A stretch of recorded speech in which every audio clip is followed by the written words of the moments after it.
Hello दोस्तों, नमस्कार। आप सभी का सरकारी तैयारी चैनल पर एक बार पुनः हार्दिक स्वागत है। दोस्तों, हम लोगों ने कल की वीडियो में देखा था देशज शब्द, विदेशज शब्द, और आज की वीडियो में हम लोग देखेंगे संज्ञा।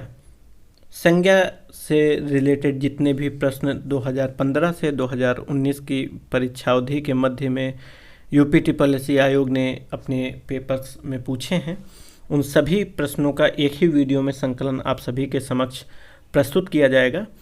परंतु उससे पहले आप सभी लोग यह समझें कि संज्ञा को पढ़ना कितना आवश्यक है, और ना ही संज्ञा की डेफिनेशन पूछी जाएगी एग्ज़ाम में, ना ही उसके भेद पूछे जाएंगे। परंतु ऐसा कभी कभार देखा गया है कि संज्ञा के कितने भेद होते हैं, ऐसा क्वेश्चन बनाया गया है, जिसको बहुत ही इजी लेवल में आप सभी लोग उसको टैकल कर लेंगे। हमारा यह वीडियो बनाने का मेन मकसद आप सभी को यह परिचय कराना नहीं है कि आप सभी को क्या पढ़ना है क्या नहीं, अपितु आप सभी को रियलिटी को दर्शाना है कि आप सभी के समक्ष जो संज्ञा से रिलेटेड प्रश्न बनेंगे वे किस प्रकार के बनेंगे। आप सभी लोग अभी से समझ जाएं तो बेहतर होगा, और उसी हिसाब से आप सभी लोग अब पढ़ाई भी शुरू करेंगे। ठीक, तो संज्ञा को पढ़ने का मतलब यह नहीं कि आप सभी लोगों ने उसकी डेफिनेशन पढ़ ली और उसके भेद पढ़ लिए, बस संज्ञा आपका कंप्लीट हो गया। संज्ञा का मतलब यह है कि आप सभी को संज्ञा को तो अच्छे से पढ़ना ही है, उसकी डेफिनेशन तो पढ़ना ही है, और उसके भेद भी पढ़ने हैं। परंतु भेद जैसे कि व्यक्तिवाचक संज्ञा, जातिवाचक संज्ञा, भाववाचक संज्ञा, समूहवाचक संज्ञा, द्रव्यवाचक संज्ञा, ये संज्ञाएं जो मैंने आप सभी को संज्ञा के 5 प्रकार बताए, इन प्रकारों को तो पढ़ना ही है। परंतु जो जैसे कि व्यक्तिवाचक संज्ञा है तो वह होती क्या है और उसमें किस प्रकार से क्वेश्चन बनाए जा सकते हैं, आप सभी लोग इस वीडियो के माध्यम से समझेंगे। तो स्टार्ट करते हैं अपना पहला क्वेश्चन संज्ञा से, जो पूछा गया है आप सभी की यूपी ट्रिपल एससी की परीक्षा में, जो कि हुई थी सम्मिलित सहायक लेखाकार व लेखा परीक्षक परीक्षा 2015 में। ठीक, तो यहाँ पे पूछा गया था बुढ़ापा एक प्रकार का अभिशाप है। ठीक है, बुढ़ापा एक प्रकार का अभिशाप है, और यहाँ पे रेखांकित किया गया था बुढ़ापा को, और यह पूछा गया था कि बुढ़ापा जो है किस प्रकार की संज्ञा है। तो आप सभी लोग यदि संज्ञा को पढ़े हैं और उनके भेदों को अच्छे से पढ़े हैं, तो उसमें आप सभी लोग अच्छे से यह भी समझे होंगे कि किसी भी भाववाचक संज्ञा को जो है, जैसे यहाँ पे बुढ़ापा है, जवानी है, इस प्रकार का जहाँ पे भाव उत्पन्न होता है तो उसे जो है भाववाचक संज्ञा कहा जाता है। तो यह जो बुढ़ापा शब्द है यह भाववाचक संज्ञा का उदाहरण है। ठीक, अब हमारा क्वेश्चन नंबर 2 है, परंतु उससे पहले आप सभी लोग यहाँ पे व्याख्या पढ़ लें, जो आपके लिए बेहद आवश्यक है।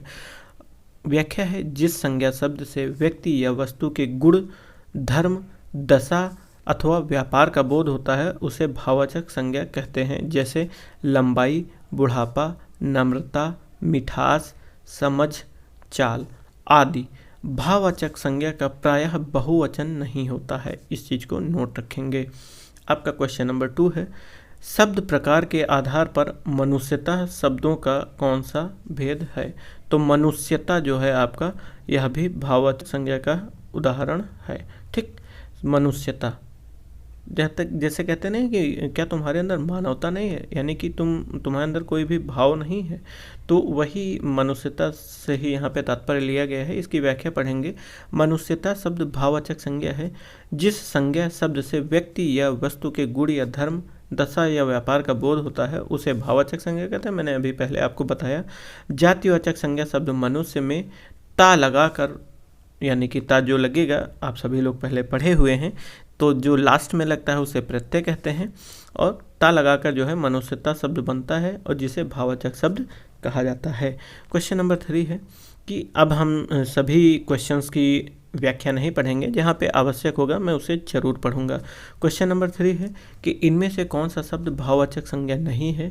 तो भाववाचक संज्ञा जो है सोना नहीं है। अब सोना कौन सा शब्द है, आप सभी लोग हमें कमेंट के माध्यम से बताइए। ठीक, सोना, यदि आप सभी लोग वाकई अच्छे से पढ़े होंगे तो इसका आंसर जो है बिल्कुल कमेंट में देंगे। देखते हैं कितने होशियार चंद हमारे साथ जुड़े हुए हैं। क्वेश्चन नंबर 4 है, भाववाचक संज्ञा कितने प्रकार के शब्दों से बनती है। तो भाववाचक संज्ञा जो है 5 प्रकार के शब्दों से मिलकर बनती है। ठीक। ठीक। ये कौन कौन से शब्द हैं तो आप सभी लोग यहाँ पे देख लीजिए। भाववाचक संज्ञा का निर्माण 5 प्रकार के शब्दों में प्रत्यय लगाकर किया जाता है। ये हैं जातिवाचक संज्ञा, विशेषण, क्रिया व सर्वनाम तथा अव्यय। ठीक। क्वेश्चन नंबर 5 है, निम्न में से कौन सी भाववाचक संज्ञा है? तो बीमारी जो है एक भाव को प्रदर्शित कर रही है, तो यह जो है भाववाचक संज्ञा कहलाएगी। क्वेश्चन नंबर 6 है, संज्ञा है, तो संज्ञा कौन सी शब्द है? तो संज्ञा जो है आपका सभा जो है संज्ञा शब्द हो जाएगी। ठीक। क्वेश्चन नंबर आपका ये 6 था। क्वेश्चन नंबर 7 है, एक मिनट, हाँ, क्वेश्चन नंबर 7 है, निम्न में से संज्ञा शब्द है, तो गंगा जो है आपका संज्ञा शब्द है। ठीक। एक चीज़ और आप यहाँ लोग देख लीजिए कि जिस शब्द से किसी एक व्यक्ति या वस्तु का बोध हो उसे व्यक्तिवाचक संज्ञा कहते हैं, जैसे राम, गांधी, गंगा, काशी। अभी यदि यहाँ पे नई जैसे गंगा लिखा हुआ तो यह हो जाएगा व्यक्तिवाचक संज्ञा। यदि यहाँ पे नदी लिख दिया जाता तो यह कौन सी संज्ञा होगी? आप सभी लोग यदि जानते हो तो प्लीज़ हमें बताएं। ठीक है, यदि आप लोग जानते हो तो प्लीज़ हमें कमेंट के माध्यम से बताइए। बहुत ही इंटरेस्टिंग क्वेश्चन मैंने पूछा है आप सभी से। आपका क्वेश्चन नंबर 8 है, स्वतंत्रता सबको प्यारी होती है। रेखांकित शब्द है स्वतंत्रता, तो स्वतंत्रता कौन सा शब्द है? आप सभी लोग बताइए। तो स्वतंत्रता जो है भाववाचक संज्ञा होती है। ठीक। क्वेश्चन नंबर 9 है कि हमें अपशब्द नहीं बोलना चाहिए। तो यहाँ पे जो रेखांकित शब्द है अपशब्द, तो अपशब्द नहीं बोलना चाहिए। तो अपशब्द किस प्रकार का शब्द है? आप सभी लोग समझ गए होंगे कि अपशब्द जो है आपका संज्ञा शब्द है, और यह जो है वीडियो की परीक्षा में पूछा गया है, 2018 की जो परीक्षा हुई थी। क्वेश्चन नंबर 10 है, एक मिनट, हाँ, क्वेश्चन नंबर 10 है, निम्नलिखित शब्दों में से किस विकल्प में सभी शब्द भाववाचक संज्ञा हैं? तो अमीर, गरीब, समूह, मिठास यह नहीं है। जवानी, खटास, पुस्तक, गंगा नहीं है। रसीला, कड़वाहट, बुढ़ापा, उन्नति, तो यह जो है आपका हो जाएगा।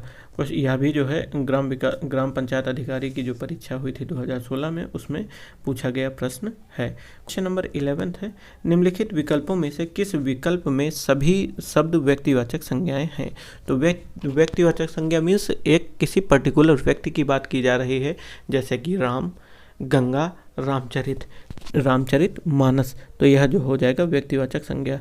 ठीक। अब यदि यहाँ पे यह बात किया जाए कि एक मिनट, हाँ, क्वेश्चन नंबर 12 उसको छोड़िए। क्वेश्चन नंबर 12 यहाँ पे व्याख्या को नहीं पढ़ा रहे हैं। क्वेश्चन नंबर 12 है, जातिवाचक संज्ञा शब्द है। तो जातिवाचक यहाँ पे वकील यदि बोलेंगे हम लोग तो यह जातिवाचक है। तो जातिवाचक संज्ञा का मतलब यह हुआ वकील, और किसी पर्टिकुलर व्यक्ति के बारे में बात करेंगे तो वहाँ हो जाएगा व्यक्तिवाचक संज्ञा। अब यहाँ पे वकील को जातिवाचक क्यों कहा गया है? उसका कारण यह है किसी एक वकील की बात नहीं की गई है, परंतु अपितु पूरे वकील समुदाय की बात की गई है, इसलिए यह जो है पूरी जाति का बोध करा रहा है और इसे जातिवाचक संज्ञा कहेंगे। अब यहाँ पे समझिए, वकील शब्द जातिवाचक संज्ञा है। जिन संज्ञाओं में से एक ही प्रकार की वस्तुओं अथवा व्यक्तियों का बोध हो उन्हें जातिवाचक संज्ञा कहते हैं। इसमें व्यवसाय, संबंधियों, पदों, कार्यों आदि को शामिल किया जाता है। क्वेश्चन नंबर 13 है, गाय कौन सी संज्ञा है? तो गाय जो है पूरी जाति का बोध करा रही है, इसलिए यह जो है जातिवाचक संज्ञा कहलाएगी। राज्यपाल कौन सी संज्ञा है? तो राज्यपाल किसी व्यक्ति विशेष का नाम नहीं है, यह भी जो है पूरी जाति का बोध करा रहा है, इसलिए यह जो है जातिवाचक संज्ञा कहलाएगी। और जो नेक्स्ट आपका क्वेश्चन है, क्वेश्चन नंबर 15 कि कौन सा शब्द समूहवाचक संज्ञा नहीं है? तो जो कक्षा है उसमें पूरी झुंड लगी होती है, तो यह भी जो है समूहवाचक संज्ञा है। दौड़ जो है झुंड में नहीं होती है, इसलिए यह समूहवाचक संज्ञा नहीं है। परंतु सभा जो है झुंड में होती है, और भीड़ भी जो है झुंड का ही एक दूसरा नाम है। तो यहाँ पे जो दौड़ है यह समूहवाचक संज्ञा नहीं है। ठीक। क्वेश्चन नंबर 16 है कि कौन सा शब्द द्रव्यवाचक संज्ञा है? तो द्रव्यवाचक संज्ञा में जो है आपका दूध हो जाएगा। ठीक। क्वेश्चन नंबर 17 है, यहाँ पे एक चीज़ और देख लीजिए 16 का, जिस संज्ञा से नाप तौल वाली वस्तु का बोध हो उसे द्रव्यवाचक संज्ञा कहते हैं, जैसे कि दूध, पानी, लोहा, सोना, चांदी, तेल, आदि। ठीक, क्वेश्चन नंबर 17 है, जिस संज्ञाओं से एक ही प्रकार की वस्तुओं अथवा व्यक्तियों का बोध होता है उसे क्या कहते हैं? तो एक ही प्रकार की व्यक्तियों वस्तुओं का बोध कराने वाली समूह को जो है जातिवाचक संज्ञा कहते हैं। आपने अभी पढ़ लिया है। अब हम लोग 18 नंबर का क्वेश्चन कर रहे हैं। क्वेश्चन है, अचूक विशेषण के साथ उपयुक्त संज्ञा है। तो अचूक मीन्स बिना किसी चूक के, तो यह हो जाएगा निशाना। ठीक, निशाना भी बिना किसी चूक के ही लगाया जाता है, तो जो है आपका निशाना संज्ञा हो जाएगा। क्वेश्चन नंबर 19 है, संज्ञा की द्विरुक्ति हो तो उनके बीच कौन सा चिन्ह रहता है? तो योजक चिन्ह जो है रहता है। योजक चिन्ह किस प्रकार से प्रदर्शित किया जाता है? तो आप सभी के समक्ष दिख रहा होगा स्क्रीन पर। क्वेश्चन नंबर 20 है कि पशु चर रहे हैं, रेखांकित शब्द है पशु। तो पशु क्या है? तो पशु पूरी जाति का बोध करा रहे हैं, किसी एक पशु के बारे में बात नहीं की गई है। यदि हम बोलते कि कोई एक पशु है तो उसको जो है व्यक्ति कह सकते हैं, परंतु पशु की बात की गई है, पशु चर रहे हैं, तो पूरे पशु जाति के बारे में बात की गई है, तो यह हो जाएगा जातिवाचक संज्ञा। क्वेश्चन नंबर 21 है, बाप का संबंधवाचक संज्ञा रूप होगा। तो बाप का हो जाएगा बपौती, बपाती नहीं, बपौती। ठीक, क्वेश्चन नंबर 21 है, यहाँ पे आप सभी लोगों को मेल करना है। जैसे यहाँ पे दिया हुआ है जुलाई, मैना, कुंज, पानी। और व्यक्तिवाचक संज्ञा, जातिवाचक संज्ञा, द्रव्यवाचक संज्ञा, समूहवाचक संज्ञा। तो पानी जो हो जाएगा आपका वह हो जाएगा द्रव्यवाचक संज्ञा। ठीक, मैना जो हो जाएगा आपका जातिवाचक संज्ञा।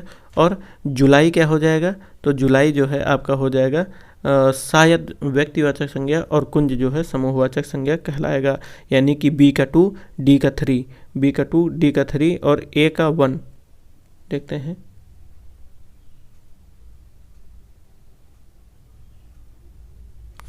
देखिए ए का 1, बी का 2, डी का 3 और सी का 4। जैसा मैंने आप सभी को बताया तो एकदम सही था। जुलाई जो है आपकी हो जाएगी व्यक्तिवाचक संज्ञा, मैना जातिवाचक संज्ञा, कुंज समूहवाचक संज्ञा और पानी जो है द्रव्यवाचक संज्ञा हो जाएगी। आपका नेक्स्ट टॉपिक होगा, उसमें हम लोग पढ़ेंगे सर्वनाम। तो आपको अभी मैंने बताया कि संज्ञा के बारे में पढ़ना है अच्छे से, और कुल कितने भेद होते हैं संज्ञा के उसको भी पढ़ना है। और नेक्स्ट वीडियो में हम लोग देखेंगे सर्वनाम, कि सर्वनाम के कितने भेद होते हैं, और भेद के साथ साथ उसमें आप सभी को जैसे संज्ञा में क्वेश्चन बने हैं, अब आप सभी को आइडिया लग गया होगा किस प्रकार के क्वेश्चंस फॉर्म होते हैं। तो अब आप सभी स्टूडेंट उसी हिसाब से पढ़ाई करेंगे, ऐसा मेरी विश्वास है। ठीक, तो दोस्तों इस वीडियो में मैंने आप सभी को संज्ञा से रिलेटेड जितने भी प्रश्न अभी तक के पूछे गए हैं 2015 से 2019 के मध्य यूपी SSSC आयोग द्वारा, उन सभी प्रश्नों को एक ही वीडियो में समाहित किया है।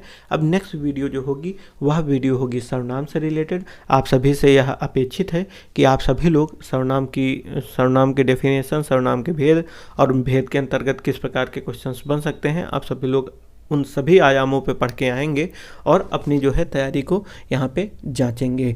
ठीक, तो दोस्तों आप सभी लोग सर्वनाम पढ़िएगा, और संज्ञा में आप सभी को क्या क्या अन्य तथ्य जानने को मिले ज़रूर बताइएगा।